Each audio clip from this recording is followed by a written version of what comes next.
dito po sa mga pagpapasama na naman ng kanyang biyahe. No? Kung sinasabi ni BP Sara, kung ilalantad ninyo yung ginastos ng OBP, ng pamahalaan sa OBP, sa gastos sa biyahe ni BP Sara, ilantad din po ninyo yung biyahe ng Pangulo at biyahe ng lahat po ng mga tao sa gobyerno. Kasi parang napaka-unfair. Yan na naman po. No? Tama yung ginagawa ni BP Sara. Dapat hindi na siya pumayag na madalawahan. Kasi ganyan po yung ginawa nila sa confidential fund. Hindi lang po si BP Sara ang may confidential fund, pero siya lang po ang pinasama ng pinasama yung confidential fund. Hanggang ngayon, wala po tayong naririnig kung paano po gastusin yung confidential fund ng iba. Ngayon, eto na naman pong pagbiyahe-biyahe. Nakikita nyo po yung atake. Ginagamit po nila lahat, pati po si Abante. Hindi lang maunawaan ni Abante kung kailan siya atake ng nasan si BP Sara. Inatake niya si BP Sara, na nasan si BP Sara, na narito lang si BP Sara. Oh. Pero, masamang ugali na po yung mga pinagagawa niyo sa buhay. Hindi na po karapat-dapat na gusto nyong ilantad kahit magkano. Alam niyo po ba na personal po na gastos ni BP Sara yung mga pagbabiyahe niya? Oh. Tapos, pinasasama po nila kasi sinasabi, yung mga pamasahe nga sa'yo, pero yung security, gastos ng pamahalaan yan. Kita nyo na pong pag-uugali yan. Lahat na lang nang gawin ni BP Sara, kaya tama po, pinalagan ni BP Sara, kung ako ilalantad nyo yung ginagastos na security lang po ang pinasasagot ni BP Sara Hindi naman po niya, pwede ba siyang hindi securean? Kahit naman po sa Pilipinas, obligado po ang PSG na i-secure yung Vice President. O, kahit hindi po bumiyahe si BP Sara, talagang gagastosan niyo yung security. Kaya palpak po nakatwiran niya na kaya ngayon matataplaugan kayo. Kung nagawa niyo yan, napasamain si BP Sara sa kanyang confidential fund, at siya lang yung nilantad nyo kung saan ginamit yung confidential fund, yung taong bayan, hindi nyo na mapapasama dyan sa mga kalokohan ninyo. Ilalantad ninyo parang ang sama-sama ni BP Sara na bumabiyahe siya sa ibang bansa. Mas marami pa biyahe ni BBM sa kanya. Okay. Pag-usapan po natin ang iba pa. Ito po, yung pamamaril po. Meron na po, nilagyan ko na po. Yung pamamaril po dito sa Ateneo de Davao, ayan na naman, lahat na naman ng EPAL. Yung tatlong Mariang EPAL, si Claire Castro, si Risa Ontiveros, at saka si Laila de Lima, ay may sinisisi na naman po dito po sa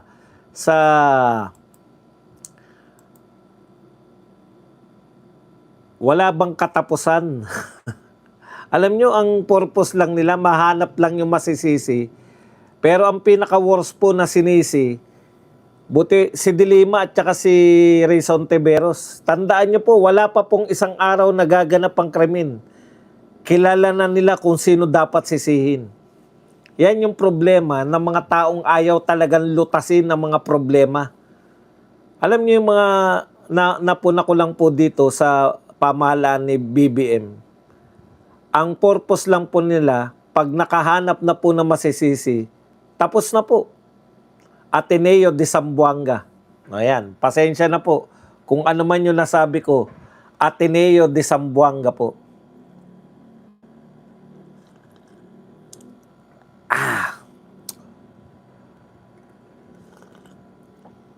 Napakasarap.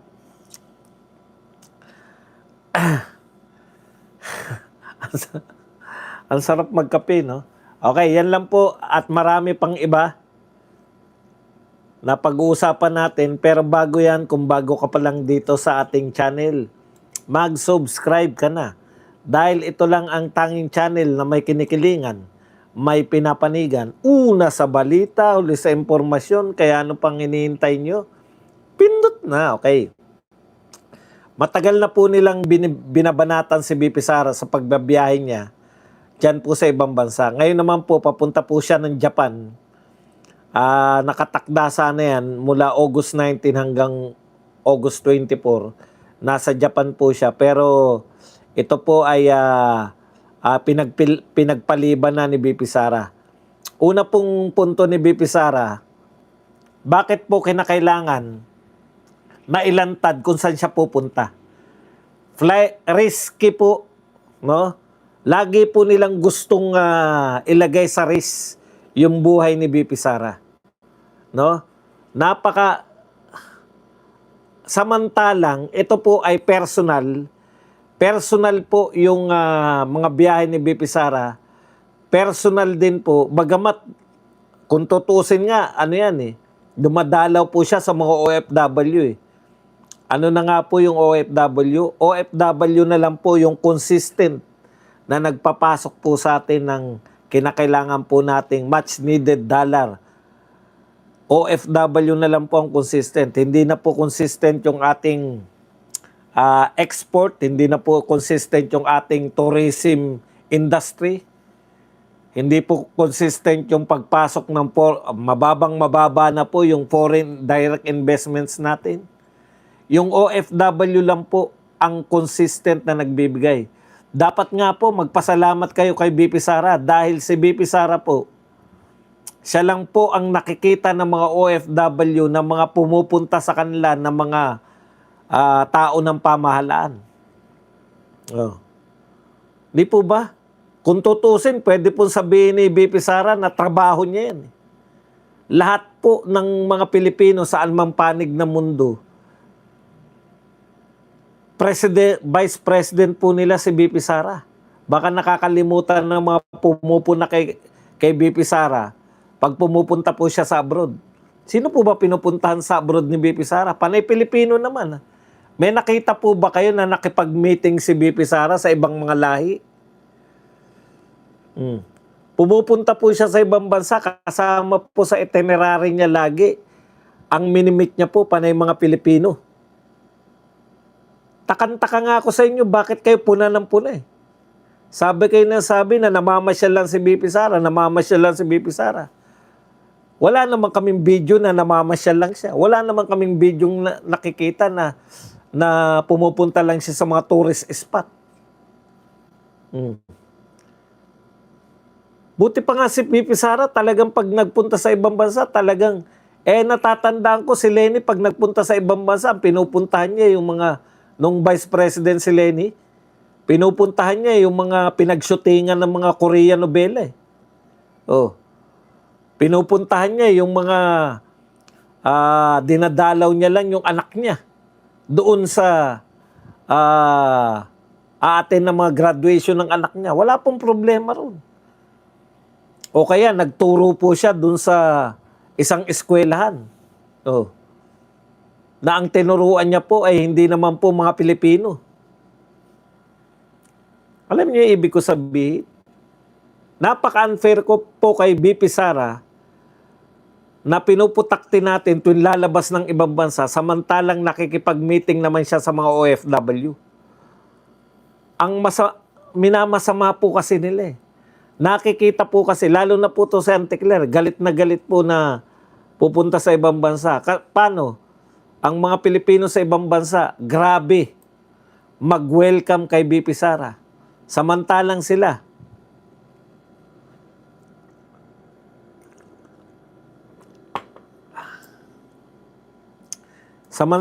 po sila,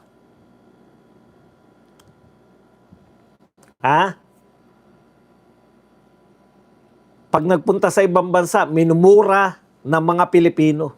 Yan. Kaya galit na galit sa biyahe ni BP Sara. Ito po ang pahayag ng ating mahal na Vice President. Pakinggan natin. Official statement. Where do public funds go? Transparency and accountability should not be demanded from a single government office alone. Pinag-iinitan kasi siya eh. Siniselect siya na kinakailangan, transparent siya, etc. The Office of the President issues travel authorities to numerous government offices, including its own officials and employees. In this light, the public would surely appreciate full information on the travel expenses incurred by these offices and officials, including the public funds used for such trips.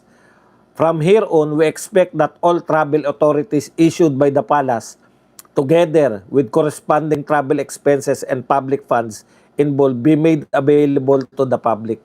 Thank you. Ito po ay reaction ni BP Sara, no? Reaction po ni BP Sara ito sa nilabas po ng Malacanang na travel expenses niya. Naglabas po, ito po, yung Malacanang. Ayon kay Palace Press Officer Communication Undersecretary Claire Castro, na ibigay ang travel authority yan, etc. etc.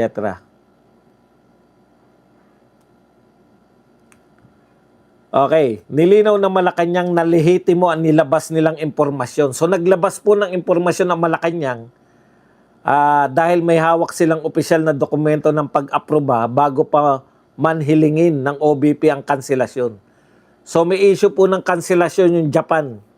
Pagpunta po ni BP Sara sa Japan. Gate ni BP Sara, pinuna ng Vice Presidente ang patuloy na paglalabas ng kanyang schedule ng Office of the President na nagkukompromiso di umano sa kanyang personal na seguridad. Ito po katwiran ni Auntie Claire. Okay. Pondong nagamit. Paalala na Malacanang sa Vice, hindi niya maaring itago ang kanyang mukha kahit saan siya magpunta. Karapatan ng taong bayan na malaman kung saan napupunta ang pondo, lalo na't may 7 milyong public funds na nagastos para sa kanyang staff at security sa mga foreign trips. So 7 million. Nalalakihan na sila. Yan po yung pinupunan niya. Ngayon, dahil po nilabas nila yung gastos, alam niyo po, sabi nga ni BP Sara, yung mga ginagastos niya, pang hotel niya, etc., hindi niya po charge sa gobyerno. Pero ang sinasabi naman po, nitong mga sutil dyan sa Malacanang, sabi po naman nila, yung staff mo naman, yung security mo naman, charge mo. Natural po kahit saan po magpunta yun, kahit po nasa Pilipinas, charge po sa Philippine government, yung pong staff mo. Grabe talaga itong mga to. Ngayon, dahil po sa ginagawa nyo kay BP Sara, sabi po ni BP Sara, ilantad nyo rin lahat. Kada babiyahe si BBM, ilantad nyo po magkano po ginagastos ni BBM. Yung mga kasama niya po, ikaw, Claire Castro, magkano yung ginastos para sa'yo? Nagpunta kayo sa Canada. Yung kasama mo, ano yung opisyal na papel nung kasama mo? Nung minumura kayo, ano siya? Ano siya ron? Ano ang papel niya ron?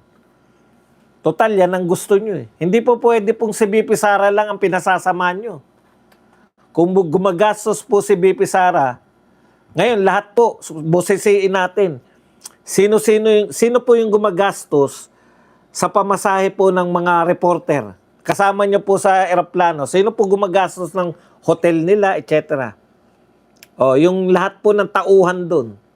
Isa-isahin niyo po ano po papel ng bawat sinasama ni BBM. Sangkatutak po yung sinasama ni BBM. Matindi kayo.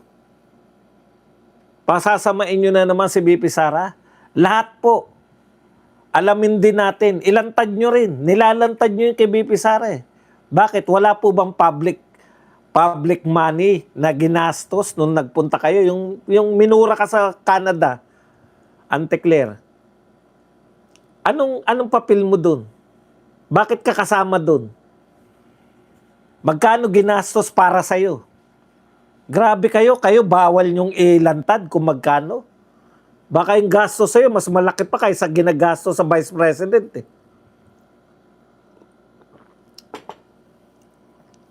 Alam po ng taong bayan, maya't maya bumabiyahe sa BBM. Tapos ang ilalantad nyo lang. Hindi nga namin alam kung ano yung biyahe ng ibang mga government official eh. Pati po mga congressman, pati po mga senador. Lahat po na official ninyong biyahe. Basta nagpa-approve po kayo, ilantad nyo na po kasi ganyan ang gusto nila eh. Unfair naman yun na nilalantad nyo lang, pinasasamahan nyo na naman. 7 million, malamang maliit yan kumpara sa mga biyahe ni BBM. Wala akong datos eh. Teka, baka masagot tayo ng, mga AI. Magkano ginastos ni BBM sa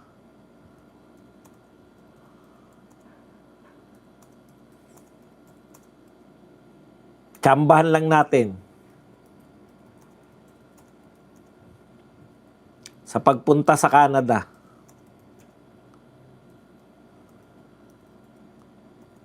Baka masagot nitong AI natin. Matalino tong AI ko eh.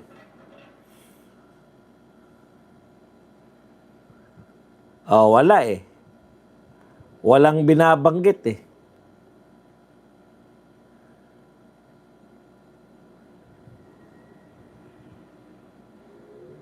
Oh, 'di ba? Napaka-unfair.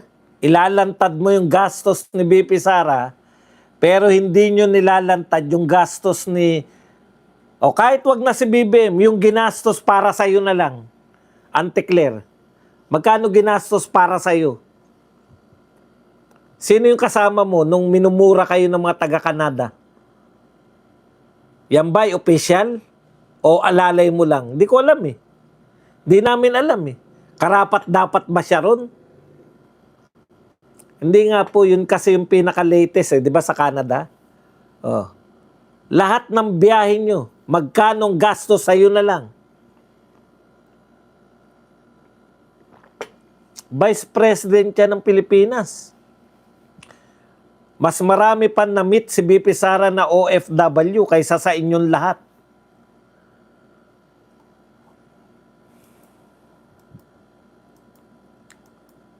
Naalala ko lang bigla, yung biyahe ba yun sa New York, yung may na overdose? Magkano ginastos dun?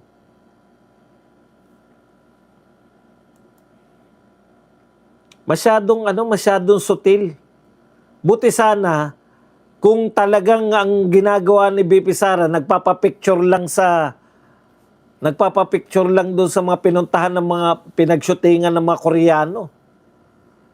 Bakit kay BP Lenny wala naman sinasabing ganyan? Lahat na ng paninira. Alam niyo kung bakit? Hindi kasi nila masiraan si BP Sara sa impeachment. Lalo po nilang sinisiraan si BP Sara, lalo pong napapatunayan na walang kasalanan si BP Sara. Nakita niyo po ba yung impeachment? Dinadramahan lang niligutan eh.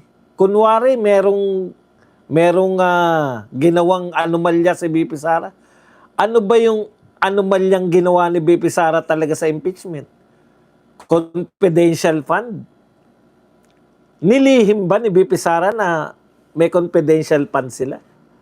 Hindi naman nilihim eh. Siya nga nag-request nun eh. Nung ni-request niya, binigyan siya ng Pangulo. Nung ginastos, bawal na. Parang ginagawan lang, winidraw nyo yung pera. Natural, i-withdraw yung pera.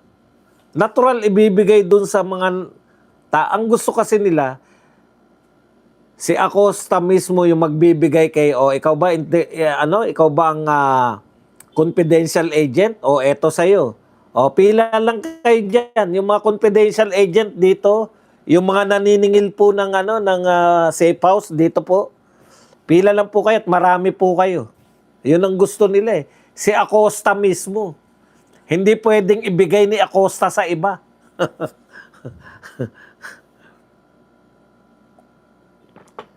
Tapos, alam niyo ba pag panahon nung mga naunang presidente, pag panahon po na binabaha po ang Pilipinas, pag panahon po na may dilubyo, kahit po yung kalaban ng presidente, lahat po tulong-tulong po sa pagtulong. Po yan, hindi natin nakikita na yung presidente tumutulong sa mga nabahaan. Hindi natin nakikita. Sana man lang, kaysa atake sa mga Duterte ang ginagawa mo, Auntie Clara, sana man lang nakita ka namin ngayon na namimigay kayo ng ng mga relief goods. Hindi na po yata uso pamimigay ng relief goods ngayon. Wala akong nakikitang kanya-kanya na lang ng buhay. Naalala ko nung panahon, kahit papano kay Pinoy, yung balot-balot na plastic meron. Kay Tatay Digong, ginawang mga kahon, di ba? Maganda ipamigay. Wala na tayong nakikitang ganun na namimigay. Ang iniisip nila, magsusurvive din yung mga Pilipino. Ang sasaya nga Wala naman daw nagagalit na Pilipino ngayon. Masasaya naman lahat. Literal na may jet ski na sa mga bahaan. Yung isang jet ski nga, tumaob pa. Mahirap pala yung jet ski dahil, syempre, nakita ko kaya tumaob kasi ipepreno niya. Hindi ka pala pwede magpreno pag jet ski ka. Paano ka nga naman magpepreno nun? Babangga na siya. Lubog yung tatlong nagje-jet ski. Napanood niyo ba yun?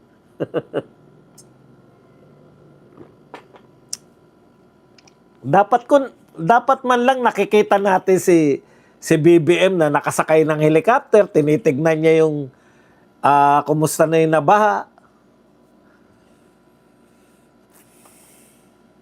Unfair, no?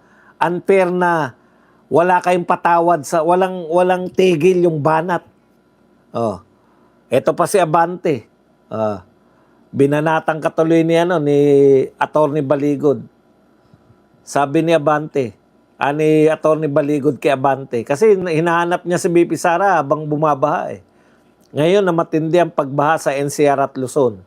Hinahanap ni Abante ang BP pero hindi niya hinahanap ang presidente. Dapat magpa-check up na siya. O pa-check up mo na raw utak mo, Abante. Abante, alam mo, dapat kaysa bumabanat ka kay BP Sara, sana pumunta ka rin sa distrito mo sa Maynila, mamigay ka ng tulong. Mas ma-appreciate ka pa. Biruin mo, ipinanalo ka ng mga tao tapos pag may kalamidad, bumabanat ka lang kay BP Sara, hindi ka tumutulong. Teka pala, hindi nga pala pinanalo yan, di ba? Talo nga pala yan, di ba? Yan po mahirap pag talunan ka tapos ipinanalo ka ng Comelec ganyan po mangyayari. Wala kang gagawin kundi umatake ng umatake. Total, di ka naman maglilingkod, hindi ka naman binoto ng mga tao. Hindi nga pala binoto yan ng mga tao, talunan yan Ba't nyo naman paglilingkuran nga, yan po, Comelec, nakita nyo na ngayon. Bakit hindi dapat ina-appoint yung mga talunan?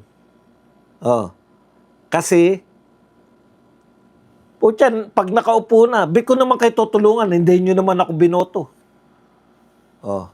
Babanatan ko na lang yung mga amo ng binoto nyo. Nanalo dyan yung kinampanya ni BP Sara, di ba?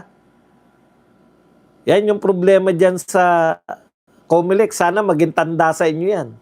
Kita nyo, banat lang ng banat. Okay. Speaking of banat, alam po ninyo, wala pa pong isang araw. Anong oras na 10:00? Naganap po ang pamamaril sa Ateneo de Zamboanga. Junior High School Division o Junior High School sa Junior High School ng Ateneo de Zamboanga. Naganap po 10:00, more or less 10:00 ng umaga. 10:00 pa lang ng gabi, may konklusyon na itong mga ungas na to. Meron na silang sinisisi. Ito po, sabi ni De Lima, ano nang nangyayari? Paano naman ipasok ang baril sa paaralan? Ayan. Ang sinisisi po ni De Lima ay, it's very alarming that less than 2 months after the Tacloban school shooting, another act of violence like this has occurred. Ayan. Tinukoy rin niya na umano'y masamang impluensya ng social media at video games sa kabataan. kasabay ng panawagan magpatupad ng epektibong safeguards. Alam po ninyo yung mga katwiran na ganyan, pagsabay na natin sila ni si Risa Ontiveros. Ito naman po, so sa kanya, video games at saka social media. Ito naman po kay Risa Ontiveros, bilang chairperson ng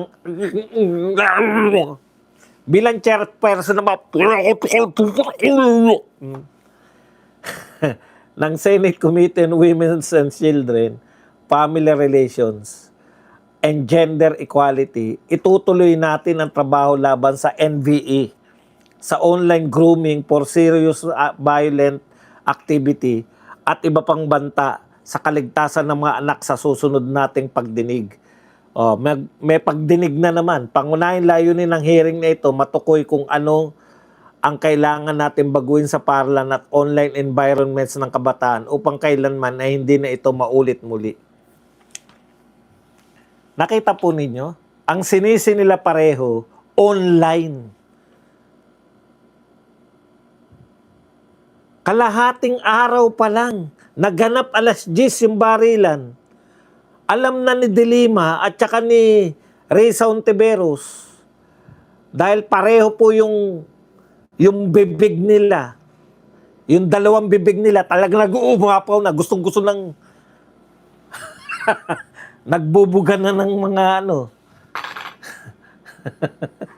yung dalawa po nilang bibig, talaga naghuhumiyaw na. Alam na kagad nila. Ang dahilan online.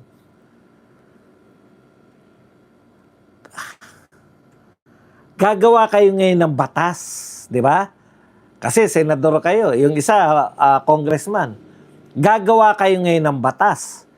Dahil ang konklusyon nyo, masama epekto ng social media at mga online games sa mga kabataan. Kaya gagawa kayo ng batas, ipagbabawal ninyo. Paano lulutasin ng dalawang bibig ninyo yung mga nagaganap na totoong problema? Totoong problema yung ang problema, wala pang isang araw. Ano yan? Nagsabi yung kanino nyo nakuha yung impormasyon na itong mga bata na to ay biktima, ay sumunod dun sa mga online games? Di ko talaga maintindihan eh. Kung mali ang batayan ninyo ng pagtingin sa problema, di ba? Kunwari, ang tingin nyo sa problema, eto dahilan, kaya nagkaroon ng problema. Yun ang lulutasin nyo, yung online games. Ako, simple lang po ang problema dyan eh. Paano nakalusot yung mga baril na papasok sa paaralan? Paano nagkakaroon ng lakas ng loob yung mga minor de edad na magdala ng baril? Yun ang lutasin nyo, hindi yung mga mag-imagine tayo. Imaginein natin na, saan po yan? Ano pong pag-aaral ang ginawa ninyo? Sa loob ng isang araw, nalaman nyo na kagad na online games. Alam nyo po, real talk tayo. Naglalaro po kami nung kami mga bata pa. Baril-barilan. Direkta po yun, baril-barilan. Bang-bang, patay ka na. Patay ka na kanina eh. Patay ka na kanina doon, pinatay na kita kanina. Alam niyo yun, patayan po yung laro eh. Naging violente ba tayo? Baka hindi naman po yung laro. Kasi kung laro po ang violente, lahat po ng laro ngayon panay violente.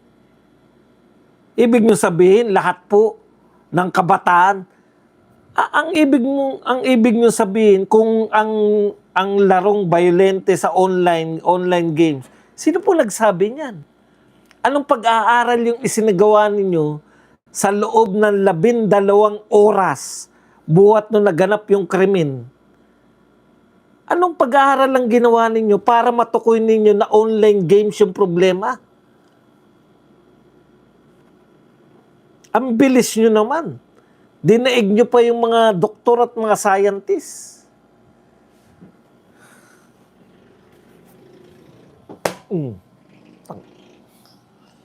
Patay siya eh.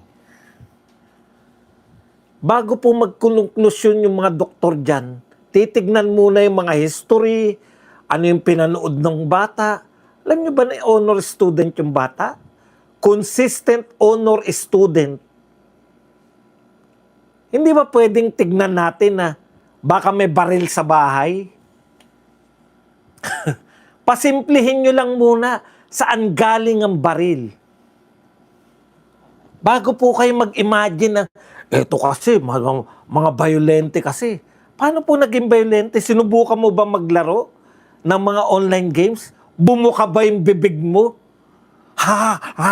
Okay itong games na to. Parang, bago mo ibuka yung bibig mo, maglaruin nyo muna. Kung milyon po ang naglalaro niyan, milyon po ba ang nagbabarilan ngayon? Isang estudyante lang eh. Kung ako po kasi mag-isip, pasisimplihin ko lang. Saan nakuha ng bata yung baril? Bakit may baril sa bahay? Paulit-ulit lang, di ba? May baril sa bahay, kinuha ng bata na maril. Lahat ng kaso ng pamamaril, may baril sa bahay nakuha. Hindi ba pwedeng yun ang lutasin natin? Anong uri ng mga senador at congressman to? Mag-i-imagine kayo ng senaryo sa utak ninyo. Sasabihin nyo, eto dahilan, violent. Violente nga pinanunood ko nga nung maliit ako, WWE. Hindi pa nga WWE. Sa Channel 13 kasi, hindi po WWE ang pinanunood natin, di ba? Dahil yung WWE, parang ano lang yan sa mga cable lang Yung sa sa Channel 13, yung mas murang Wrestling from Hawaii. Di ba mga ganun? Wrestling from Hawaii lang pinanonood natin We are the champion. Everybody wants what we've got, man, because what we've got is the best. Hindi ba violente yun? Pagkabalabas natin, nanonood tayo ng Wrestling from Hawaii. Small time lang napapanood natin Yung mga WrestleMania sa na yan sa tape na yan, di ba? Pag ako ba nakinood ng wrestling sa kapitbahay namin, paglabas namin ang binabalibag ko ba yung mga batang mas maliit sa akin? Puta, walang ganun. Fernando po Jr., barilan ng barilan, suntukan ng suntukan. Paglabas ba natin ng sinehan, nanood tayo ng Panday, nananaga tayo? Isipin nyo rin. Milyon po ang naglalaro ng mga violent games. Yung mga nagcha-champion po ba ng e-sports, di ba violent din yung laro nila? Ina-awardan pa natin di ba? Nananalo pa ng e-Olympics. Nagcha-champion pa yung Pilipinas sa mundo sa mga violenteng laro. Bakit po ganyan yung pananaw ninyo agad? Online kagad, online. Baka nga hindi pa kayo nakakita ng online games na sinisisi nyo. Ako, ano ang pananaw ko dyan? Ano yung nauulit na trend? May baril sa bahay, kinuha ng bata, dinala sa eskwelahan. Gumawa kayo ng batas. Yun yung lutasin nyo. Na ipapasok sa eskwelahan, paano na ipapasok sa eskwelahan?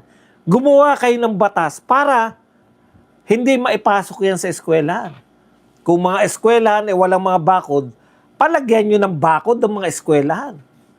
Kung mga eskwelahan ay ang gwardiya, pagka gwardiya at janitor ay isang tao lang, maglagay kayo ng budget para may gwardiya Sa pintuan, gwardiya na nagro-robing.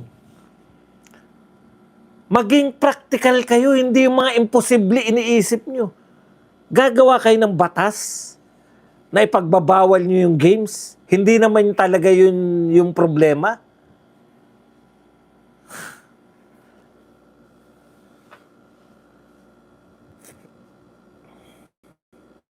Ano talaga problema?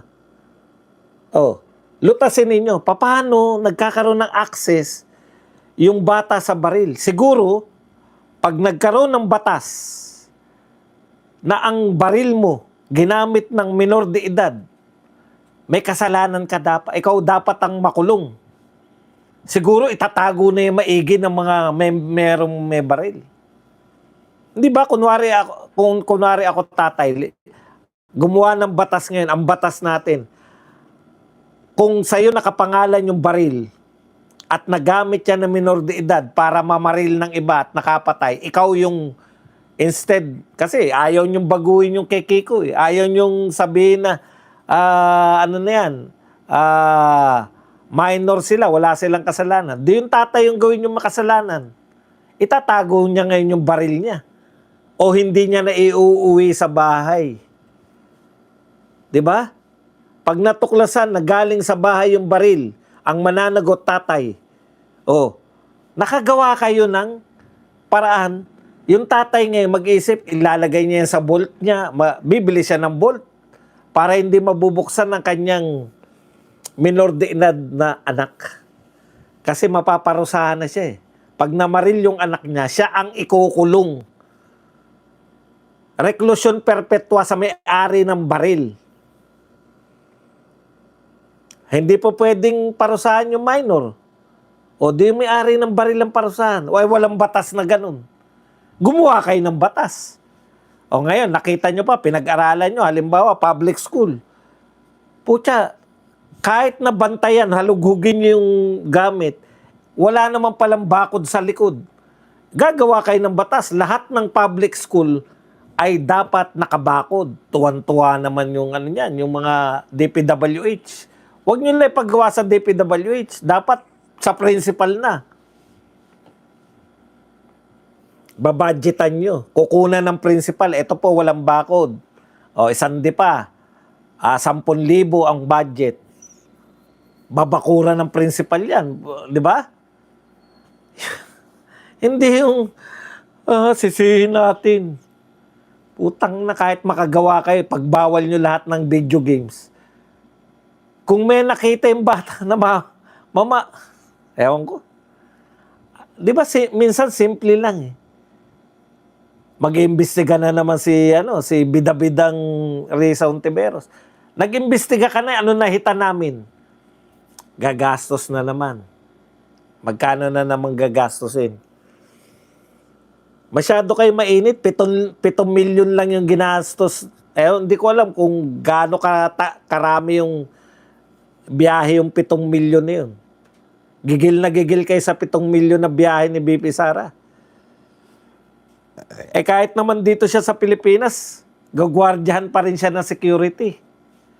Hindi nyo ba naisip yung kunenta nila? Eto na gastos ng security, eto na gastos ng staff.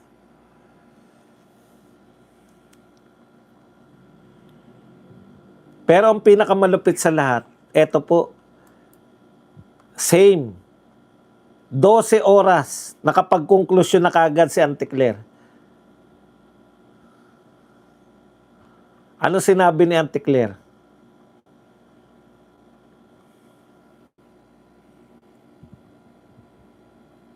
Claire Castro, sinisisi ang mga guro kung bakit walang modo ang ilang estudyante. Alam nyo kayong mga teacher, alam ko po, marami sa mga teacher, siyempre ayaw nyo sa Duterte, no? Hindi po namin alam kung bakit marami po sa mga teacher ayaw sa mga Duterte. Eto po, kayo na sinisisi ni Auntie Claire.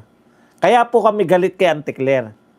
Kaya po kami galit kay Auntie Claire kasi lahat sinisisi sa mga Duterte. Baha, utang, lahat po. Ang may problema, Duterte. 4 na taon na silang mahigit sa tungkulin. Pag may nakita kayong problema, Duterte pa rin. Nasanay. nasanay po sila na ang tanging solusyon po nila sa lahat ng problema sa Pilipinas, hanap ng masisisi. Hindi po. Ang mga problema po, solusyonan. Hindi po hanap ng masisisi. Bumaha ng basura, sabi ni BBM. Ngayon lang na nangyari to. Ngayon lang nangyari. Tuwan-tuwa pa eh. Ngayon lang daw nangyari yun. Tapos sabay sinisi. Ito naman hindi naman to sa Parañaque, dito lang umagos eh. Kasi wala tayong basurahan. O, di nasisi pa yung mga tao.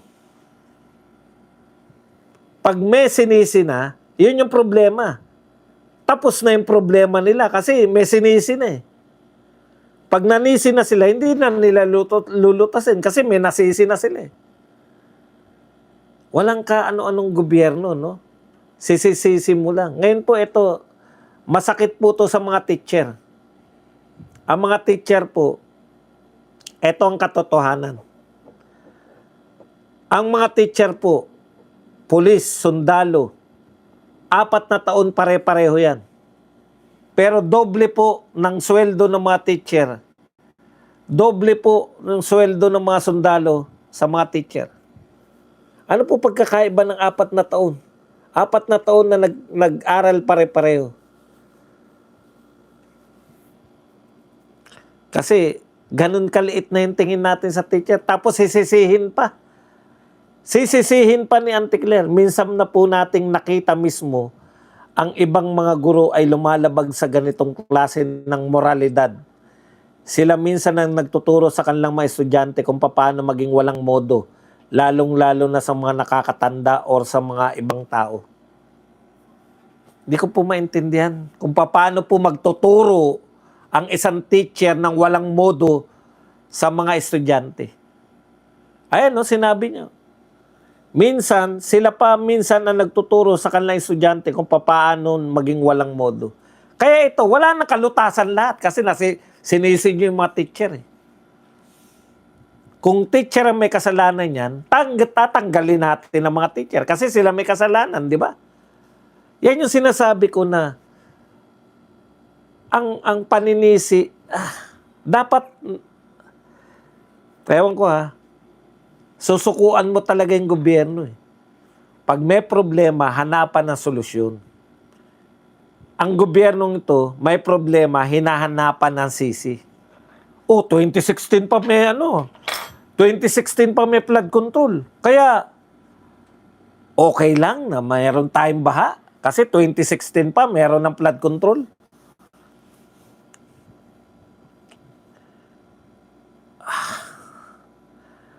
Ang hirap na teacher, hindi ko talaga makuha. Alamin nyo muna yung naging problema para malutas nyo, parang awa nyo na, gobyerno.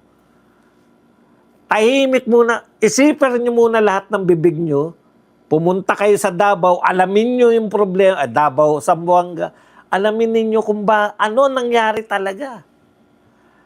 Tingnan nyo po yung mga pattern. Yung pattern po, tignan nyo. Magmula sa mga pattern, Tacloban, ano po pattern? Estudyante, nakakuha ng baril sa bahay nila. Zamboanga, estudyante, minor de edad, nakakuha ng baril sa bahay nila. Anong ginawa sa baril? Dinala sa eskwelahan, namaril. Tacloban, nakuha ng baril sa mga estudyante sa bahay nila, dinala sa eskwelahan, namaril. Zamboanga, nakakuha ng baril sa bahay nila, dinala sa eskwelahan, namaril. Mula sa bahay, papunta na eskwelahan. Bakit hindi nakita na may baril? So, iisip ka ngayon, no? Bakit hindi na-detect na may baril ng mga bata? Kasi hodang magkagastos ang bawat eskwelahan. Bakit sa SM? Ang daming bangko, ang daming pera. Bakit walang nakakapasok na may dala ng baril? Mas maraming taong pumapasok sa SM kaysa pumapasok na estudyante sa isang eskwelahan. Bakit o bibihira o wala pa tayong nababalitaan na nagpasok ng baril sa SM?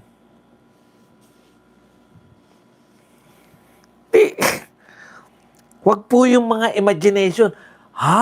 12 oras. Kasalanan niya ng teacher. So, tanggalin natin yung mga teacher. Ganun ba? Ang solusyon ba, tanggalin ng mga teacher? Kasalanan niya ng video games. Ipagbabawal mo ang video games. Asan yung may baril sa bahay, kinuha ng bata, dinala sa eskwelahan, na maril? Ang dami mo na ron eh. Pwede ka makagawa ngayon ng batas. Paano hindi makakakuha yung bata ng baril sa kanyang bahay? Paano hindi mapapasok ng bata yung baril sa kanyang eskwelahan? Hahanap ka ngayon ng solusyon. Anong mga establishmento ang labas-pasok ang daming tao pero walang naipapasok na baril? SM? Airport? Etc. etc. Anong meron sila? Para hindi nakakapasok ang baril. Merong gwardya? Titit! Titit! Titit! Titit! Bumili tayo ng titit. Bigyan yung mga eskwelahan ng titit. At least may ginagawa kang parang tama. Na-assure yung magulang, may titit na. Puta, baka hindi na tayo maiisip ngayon ng mga ng bata, kahit yung bata, paano ko ipapasok to ngayon? May titit na. Nakukuha po ninyo. Yung solusyon dapat, yung nakita nating epektibo, dahil nakikita natin sa mga establishmento. Ginagawa na po yan ng iba eh. Sa tingin nyo, sino ang mas maraming pumapasok na tao? Sa SM o sa eskwelahan? Sa SM. Bakit? Ano kaya yung ginagawa? Simple observation ba? Meron silang titit. Magkano kaya yung titit na yan? Mas mahal, mas mura ba yan kaysa... or police visibility. Pwede kayong mag-iikot na mga pulis doon sa mga, may mga magtotoka na ng mga pulis pang eskwelahan. Di ba? Pera.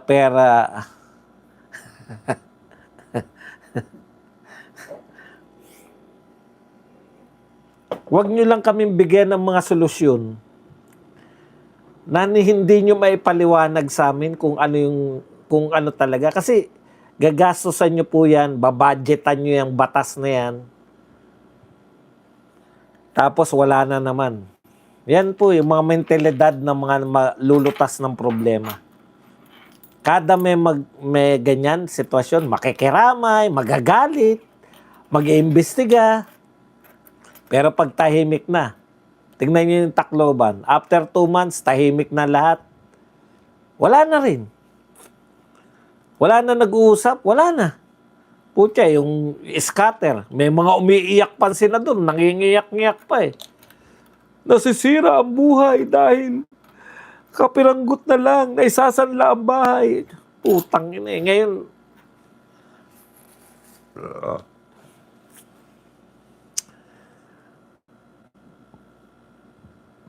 kaya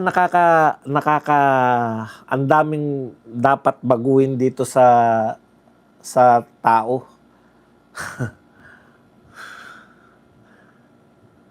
Sa Pilipinas. Ang daming magagaling na tao.